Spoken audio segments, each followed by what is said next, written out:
A morte brutal de 1.200 israelenses, a maioria deles civis, no sinistro 7 de outubro em solo israelense, com os ataques do Hamas, deu às Forças Armadas de Israel, em um primeiro momento, uma espécie de escudo de imunidade contra questionamentos sobre os objetivos da guerra, né, os interesses que estariam ali por trás disso. Assim, Israel tem utilizado em Gaza as suas armas inteligentes mais destruidoras, mais devastadoras, fabricadas nos Estados Unidos, em nome da caça aos líderes do Hamas, passando literalmente por cima das vítimas civis. Bem, se em um primeiro momento houve uma grande empatia com as vítimas israelenses, agora o que a gente tem visto são manifestações contra a brutalidade do governo israelense. Na verdade, a tolerância para com Israel se transformou de verdade em repulsa, né? Como a gente viu aí nas manifestações em várias cidades espalhadas pelo mundo, do Oriente Médio, da Europa, dos Estados Unidos, né? Da América Latina, diferentes cidades aqui da América Latina. A Anistia Internacional acusou Israel de conduzir ataques indiscriminados que causaram vítimas civis em massa e que deveriam ser investigados, né, de acordo com a Anistia Internacional. E a Agência da ONU para a Infância, a Unicef, chamou Gaza de um cemitério para milhares de crianças. Falando à imprensa na semana passada, o presidente dos Estados Unidos, Joe Biden, reiterou o seu apoio a um acordo de paz e à criação de um Estado palestino. No entanto, as últimas conversações de paz patrocinadas pelos Estados Unidos entre palestinos e israelenses fracassaram há muito tempo. Eu sou a Neuza Maria Bojiquian, apresentando o programa Diálogos em Neo, produzido pelo INCT para estudos sobre os Estados Unidos, e a nossa conversa de hoje é com a pesquisadora Isabela Agostinelli, que é doutora em Relações Internacionais pelo Programa de Pós-Graduação Santiago Dantas, e uma pesquisadora sobre defesa e segurança no Oriente Médio. Nós vamos continuar falando sobre a política externa dos Estados Unidos para Israel, dando sequência à temática abordada nos dois últimos vídeos do nosso programa. Isabela, já agradecendo muito a sua presença aqui, eu começo destacando que, de fato, há muita desconfiança por parte dos palestinos e de outros povos da região do Oriente Médio sobre essa prometida solução de dois estados e sobre os interesses dos Estados Unidos na região. A aceitação de Israel pelos Estados Unidos após a conquista de mais terras árabes lá durante a Guerra dos 6 Dias, né, em 67, a gente já falou dessa guerra aqui com o professor Reginaldo, aprofundou e ampliou a alienação de muitos árabes em relação aos Estados Unidos. E, na verdade, o governo de extrema-direita que está no poder hoje em Israel já vinha há anos implementando políticas que vão totalmente na contramão de um eventual acordo de paz, né? Por exemplo, os planos que foram discutidos em Israel de anexar formalmente todos os territórios palestinos sob o domínio, né, de Israel. Então, contando com a sua especialização no tema, eu gostaria que você ajudasse a gente a entender um pouquinho melhor a política externa dos Estados Unidos para o Oriente Médio, em geral, mas, em especial, os interesses dos Estados Unidos nessa relação Israel-Palestina. E para a gente não voltar muito no tempo, nós combinamos de abandonar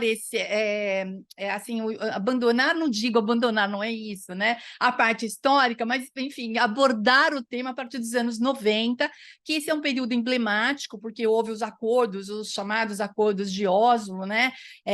No comecinho da década de 90, até meados da década de 90, como o próprio nome indica, os acordos foram feitos em Oslo, na Noruega, e teve ali a participação, várias fotos históricas mostram isso, registram isso, né? A participação do Yitzhak Rabin, que era o primeiro-ministro israelense, e Yasser Arafat, que era o representante dos palestinos, né? E esses acordos foram mediados, né? Eu vou colocar mediados porque eu vou dizer por que eu estou chamando isso de, né, entre aspas, mediados pelo então presidente Bill Clinton dos Estados Unidos. E também, em meados da década de 90, foi criada a Autoridade Palestina, que governa a Cisjordânia, foi criada com muita esperança de lançar as bases para um futuro Estado palestino, né? Então, como eu falei, sobre os acordos de Oslo, eles estariam condenados em função de fatores estruturais, como a ausência de uma visão política acordada entre as partes diretamente envolvidas, né, ou interessadas, devido à política agressiva dos assentamentos, né, dos colonatos, e também às respostas agressivas dos palestinos, né? E o papel dos Estados Unidos não teria sido de um verdadeiro mediador na acepção do termo, né? Tampouco de garantidor do cumprimento dos termos e condições do acordo. Eu peguei como referência uma publicação do Aaron David Miller, que foi membro, que, aliás, é membro sênior do Carnegie Endowment for International Peace, um think tank conhecido, muito importante nos Estados Unidos, e que integrou a delegação dos Estados Unidos nessas negociações de Oslo, né? Ele publicou um artigo recentemente na revista Foreign Policy, e ele foi categórico. Abre aspas, nós agíamos essencialmente como advogados de Israel. E o que isso significou na prática foi uma disposição a favor de Israel em termos de processo, substância, coordenação estreita e ausência de surpresas. Então, eu jogo a palavra para você, eu passo a palavra para você, agradeço muito a sua presença aqui, né? A Isabela, ela está iniciando um programa de pós-doutorado agora, está entrando para o nosso time de pesquisadores aqui do INCT, então, por favor, fique com a palavra e traga aqui as suas reflexões a respeito disso. Certo, então vamos lá. Bom, é um prazer estar aqui com você, Neuza, muito contente de poder fazer parte aqui do Diálogos INEU, eu acompanho bastante, acompanhei o último com o professor Reginaldo Nasser, desse tema que está aí em voga, né, e que também me é tão caro, porque no fim das contas foi a minha pesquisa dos últimos 4 anos, né, acabei de defender o meu doutorado em outubro, bem aí no olho do furacão, não era previsto, né, que eu fosse defendido bem quando a Gaza estaria enfrentando essa nova guerra, mas acabou que foi no mesmo tempo e aí deu mais um novo desafio, né? Mas, bom, como você falou, né, sou Isabela Agostinelli, estou agora ingressando no programa também de pós-doutorado do INEU, estou muito feliz com isso. Enfim, né, falar de Palestina e Israel e com foco na faixa de Gaza também é um desafio, porque é isso, né, a gente tenta escapar da história às vezes, para, né, não, enfim, falar por horas sobre esse tema, mas é super importante, inclusive, falar a partir da década de 90, como você bem mencionou, né? Então, também agradeço aí por essa introdução brilhante que você fez, e também partir um pouco daí, né? Para também a gente entender um pouquinho qual que é o papel dos Estados Unidos nessa história toda. Então, você mencionou, por exemplo, a Guerra dos 6 Dias, lá em 67, foi inclusive nessa época que os Estados Unidos passou a identificar Israel como um grande parceiro estratégico no Oriente Médio, né? E essas relações só vão se tornar cada vez mais estreitas ao longo do tempo. Mas a década de 90, ela vai marcar mudanças muito significativas na região ali de Israel-Palestina, justamente por conta dos acordos de Oslo. Então, os acordos de Oslo, eles surgem ali como negociações secretas no primeiro momento entre os palestinos e os israelenses, com mediação, né, nos Estados Unidos, e essa mediação aí nada neutra, muito pelo contrário, como você mesma disse, muito apoiada, né, o Israel é então super apoiado pelos Estados Unidos e sediada aí em Oslo, na Noruega, né. E eu acho que um fator muito importante da gente entender de onde surgem esses acordos de Oslo é justamente o movimento anticolonial palestino, que ficou conhecido como a Primeira Intifada, lá em 1987, que é inclusive quando surge esse ator político que muita gente está falando, né, nas últimas semanas, que é o Hamas.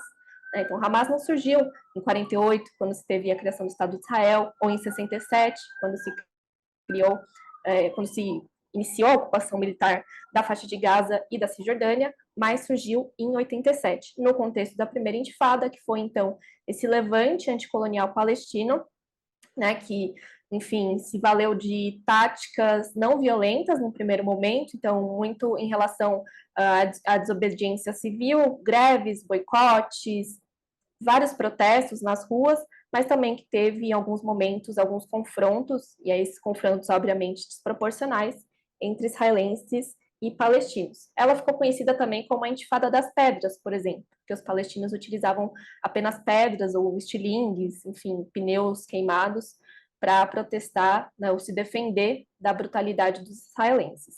Mas essa era a situação ali nos territórios palestinos, né? Um grande descontentamento com a ocupação militar desde 67, e que Israel, por sua vez, tentava ali trazer uma imagem de que a ocupação era benéfica, que trazia desenvolvimento e tudo mais, mas a realidade é que os palestinos estavam já dentro de um processo que uma pesquisadora estadunidense chamada Sarah Roy vai chamar de desenvolvimento, que é justamente uma política deliberada e sistemática de minar qualquer possibilidade de desenvolvimento econômico, social de uma determinada sociedade, em detrimento do desenvolvimento da outra, né? Então, os palestinos estavam aí vivendo já diversas precariedades por conta da ocupação militar e desse desenvolvimento econômico, até que estoura, então, essa primeira intifada, enfim, né, a gente não vai se debruçar tanto sobre ela aqui, mas um dos resultados vai ser justamente o início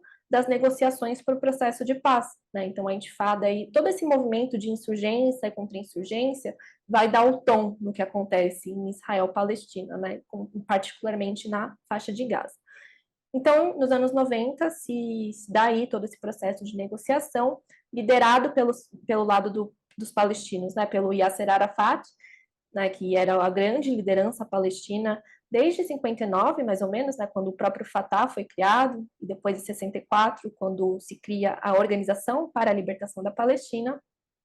E no fim das contas vai ser então ali a primeira vez em que israelenses e palestinos vão se sentar frente a frente para negociar algum tipo de paz, né?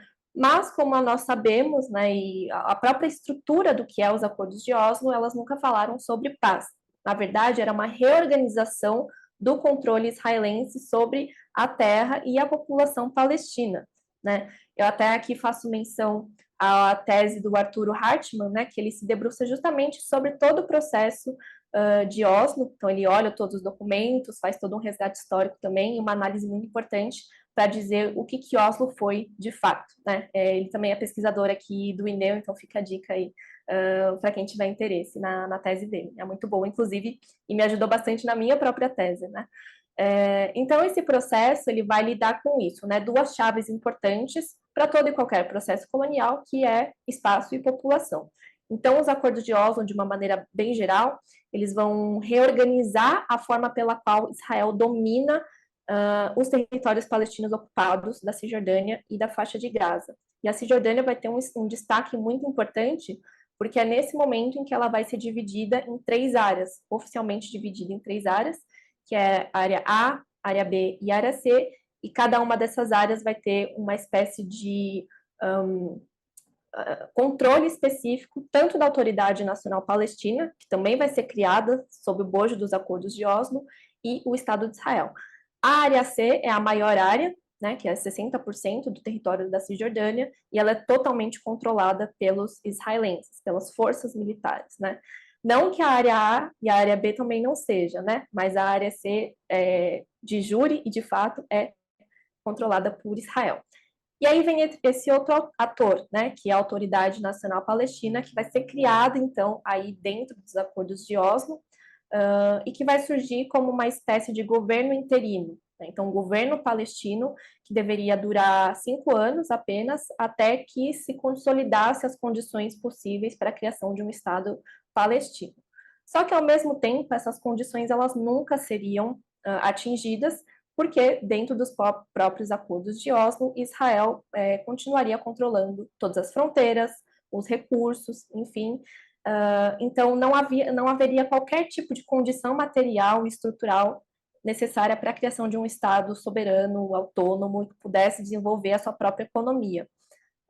E aqui eu também faço um outro destaque, uma outra parcela dos acordos de Oslo, são os chamados protocolos de Paris, que vai atuar, então, na questão econômica da ocupação e que vai integrar formalmente a economia palestina e israelense.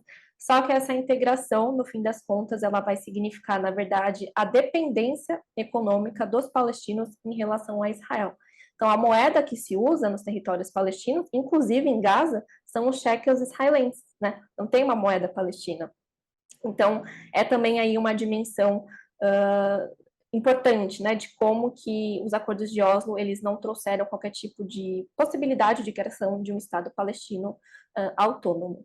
Um outro destaque importante também é a criação, né, como eu já disse, da Autoridade Nacional Palestina, mas principalmente como ela funciona, né? Então, a Autoridade Nacional Palestina ela vai ter uma característica importante, que é o seu funcionamento por meio de doações financeiras, né, de atores externos, então Estados Unidos, União Europeia e outros países também, mas esses dois atores políticos sendo os mais importantes.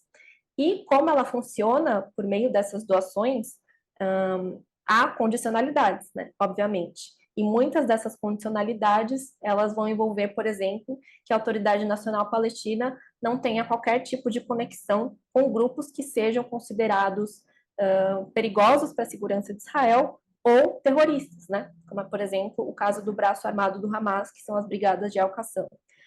Mas Israel se utiliza muito desse argumento contra o terrorista, né? Quando a gente for falar dos anos 2000, por exemplo, isso vai ficar mais claro, por conta de toda a questão da guerra global ao terror, para enquadrar organizações que lutem contra o apartheid israelense, né? Então, recentemente, acho que em 2020 ou 2021, ou até mesmo ano passado, agora não me lembro, mas foi muito recentemente, cerca de 6 ONGs palestinas foram consideradas terroristas pelo Estado de Israel, e isso, por sua vez, fizeram com que elas perdessem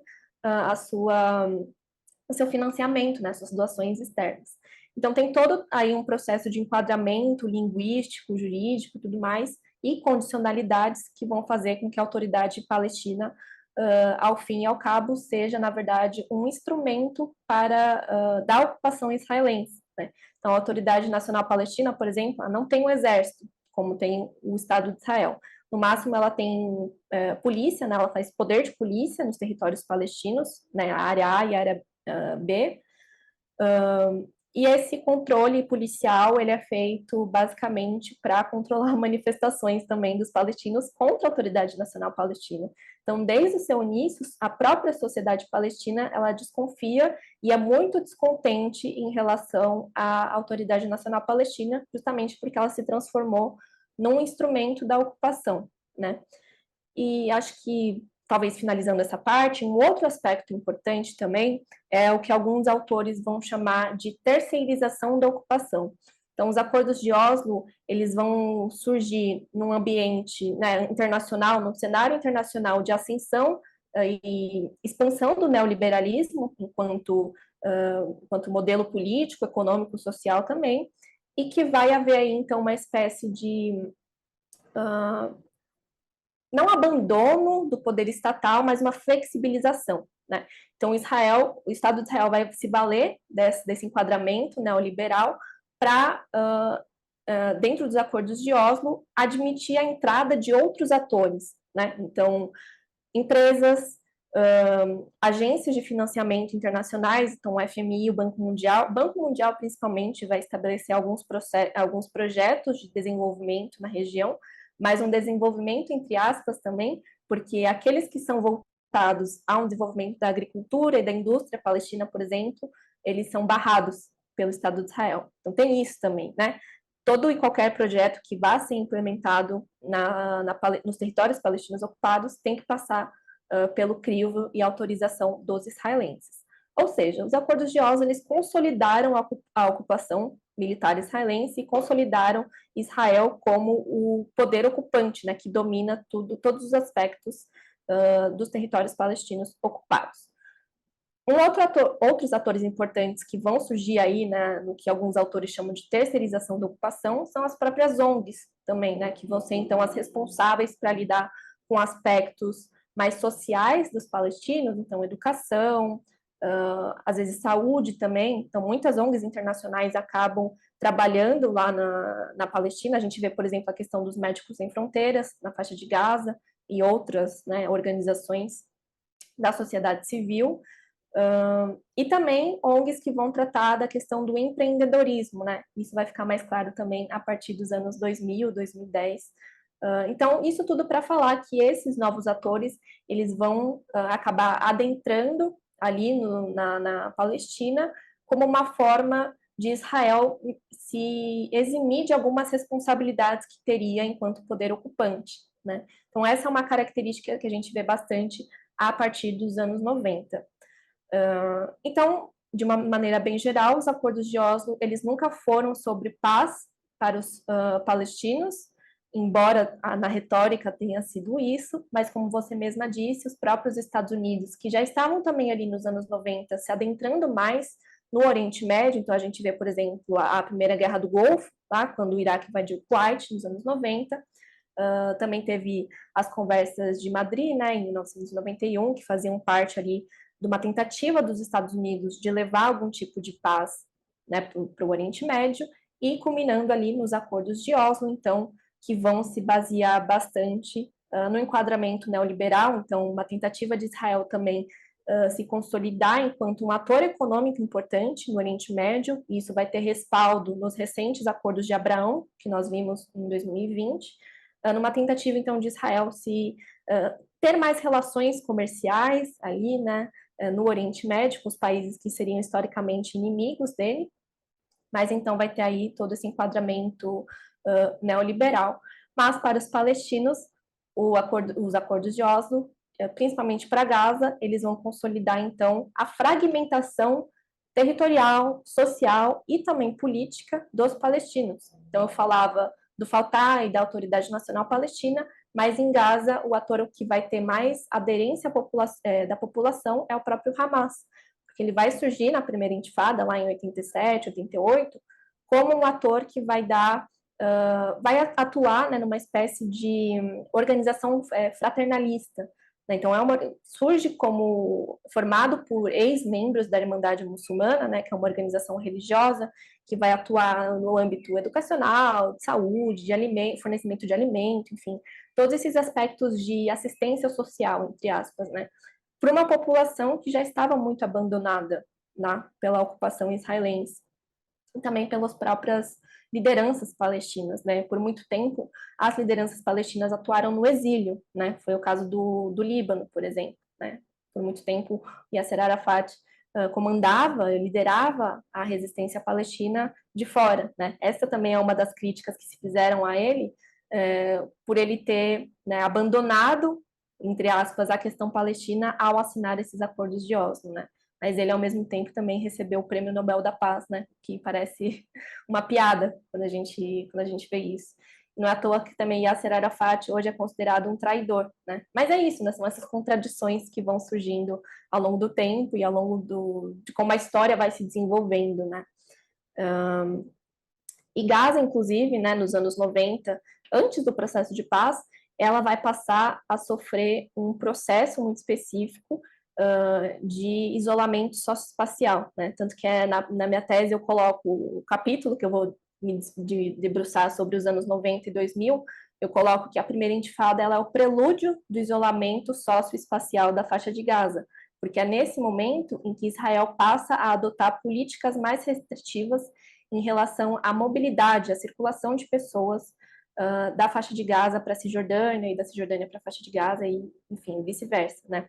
Essas políticas elas ficaram conhecidas oficialmente como políticas de separação e política de fechamento. A política de fechamento é justamente a questão de Israel fechar o seu mercado de trabalho para os palestinos de Gaza. Então, isso também contribuiu para o aumento do desemprego e que só vai piorar ao longo dos próximos anos 2000 principalmente. E a política de separação é justamente o que a gente vê nos acordos de Oslo, separar fisicamente os territórios palestinos ocupados, né? Então, a faixa de Gaza e a Cisjordânia, elas estão territorialmente separadas, tem Israel, aqui, o território de Israel no meio, e não há uma ligação possível direta entre esses dois territórios. Então, qualquer pessoa que queira sair da faixa de Gaza para a Cisjordânia e vice-versa tem que passar pelos famosos checkpoints, por avaliações de segurança, e tudo isso vai ficar cada vez mais restritivo nos anos 2000, principalmente por conta da guerra global ao terror, e também por conta da segunda intifada, que vai eclodir aí, literalmente, em 2000, em setembro de 2000, quando o Ariel Sharon, né, que vai se tornar, no ano seguinte, o primeiro-ministro israelense, ele vai visitar a mesquita de Al-Aqsa e os palestinos vão ver aquilo como uma provocação, e isso tudo vai desencadear aí uma série de manifestações, e dessa vez muito mais violentas, e por sua vez as repressões mais violentas também, né? Mas isso tudo, né, como todo e qualquer levante, manifestação popular, vem de um estopim, né? O estopim da primeira intifada tinha sido o atropelamento de 4 palestinos que estavam indo trabalhar em Israel, e o da segunda foi essa questão do Ariel Sharon. Mas já estava em ebulição, né? Os palestinos eles já estavam muito descontentes do que tinha se consolidado em Oslo e das falsas promessas, né? Que os acordos de Oslo tinham feito. Mas eu acho que nesse primeiro momento é isso. Se tiver alguma outra dúvida, só falar. Muito bem, Isabela. Eu acho que você levanta aqui pontos absurdamente importantes, né, históricos, e que a gente não pode perder isso de vista para entender, né, essa situação toda. Quer dizer, isso é um desdobrar, né? A gente não consegue ver uma foto ou uma situação estática, né? Uma situação que se desenvolve. Eu destacaria mais uma vez aqui o Aaron Miller, né, que ele diz que nos primeiros anos da década de 90, né, dos acordos de Oslo, e até mais ou menos a morte do Rabin, que foi em 95, né, que você mencionou, o papel de Washington limitou-se a fazer uma espécie de cerimonial, né, cuidar dos arranjos logísticos, né, para a assinatura dos acordos, reunir doadores, claro, passar o chapéu, né, e um chapéu que enche com recursos, né? E desempenhar um papel de uma espécie de bombeiro, né? Para desescalar os conflitos e aplacar ali os ânimos mais exaltados, né? Para a gente não dizer para realmente conter sangria, né? Então, claro, você tinha ali a expansão dos colonatos, a própria violência que isso gerava, né? E aí as respostas também violentas. Então, os Estados Unidos meio que entravam nisso para dar baixar os ânimos ali e resolver as questões. Mas o que os Estados Unidos não fizeram, em grande parte, o próprio Miller fala, né? O Aaron fala, é que devido às objeções de Israel, os Estados Unidos não criaram a única coisa que poderia ter realmente dado sustentação ao processo de Oslo, né? Que seria um mecanismo de monitoração para manter cada lado nos compromissos que tinham assumido. E como o Reginaldo Nasser falou aqui também na apresentação dele, você faz o acordo e não tem ninguém para depois administrar aquilo, né, e dizer que aquilo está sendo cumprido ou não, não funciona, né? Quer dizer, deixou ali as custas dos próprios envolvidos, que, claro, a política vai mudando e as intenções que estavam por trás também, né, dos acordos que foram feitos e que também não tinham compromissos substanciais, né, assumidos mesmo, né? Quer dizer, então tudo aquilo já tinha falhas e mesmo assim não teria um mecanismo aí de monitoramento de administração desses conflitos, né? E se tinha um mecanismo robusto, seria impor custos né, por violação das partes, né? Então, isso, de fato, eles não fizeram. Na verdade, os Estados Unidos foram bem concessivos com Israel ao não interferirem, né, em várias políticas, em várias ações ali, como a própria expansão dos colonatos, né, dos assentamentos. Eu vou aqui encerrando essa conversa com você, né? Agradecendo muito a você, né? Muito mesmo pela sua colaboração de ter vindo até aqui, né? Falar com a gente. A Isabela Agostinelli, então, como eu já identifiquei ela no início, é uma pesquisadora, está começando um projeto de pós-doutorado aqui com o apoio do INCT, né? Está sendo muito bem acolhida pelo INCT. Muito obrigada mesmo pelas suas contribuições. Se você quiser fazer alguma observação aqui, depois eu encerro definitivamente aqui esse programa nosso, esses, né, programas que vão dar mais de um programa, né, de conversa. Quero agradecer mesmo, para mim foi uma honra poder conversar com você, Neuza, e também por estar participando agora do INCT e NEU. Sempre tive muita admiração pelos pesquisadores, então para mim está sendo uma honra poder compor esse time agora. E agradeço novamente pela conversa e por esse espaço, né, para a gente falar desse tema tão importante que está em voga na política internacional. Então, novamente, muito obrigada. Isso mesmo. Esse tema é um tema de importância histórica e agora, nesse contexto de guerra tremendamente violenta, né, falar disso torna-se necessário. E Então, eu agradeço também ao nosso público aqui, aos nossos fiéis companheiros e companheiras, né, mais uma vez, por estar aqui junto com a gente, apoiando esse projeto, né, todos e todas que nos acompanham aqui já por muito tempo, que se inscreveram no nosso canal. Aliás, se você está nos ouvindo agora, não se inscreveu, por favor, vai lá e se inscreva. Deixa um like para a gente, para os programas, para os vídeos que a gente coloca disponível no ar.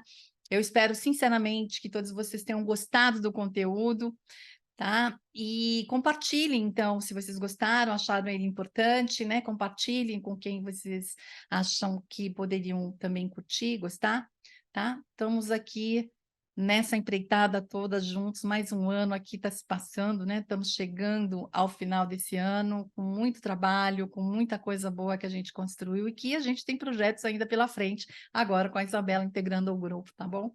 É isso aí, pessoal. Um abraço para todo mundo.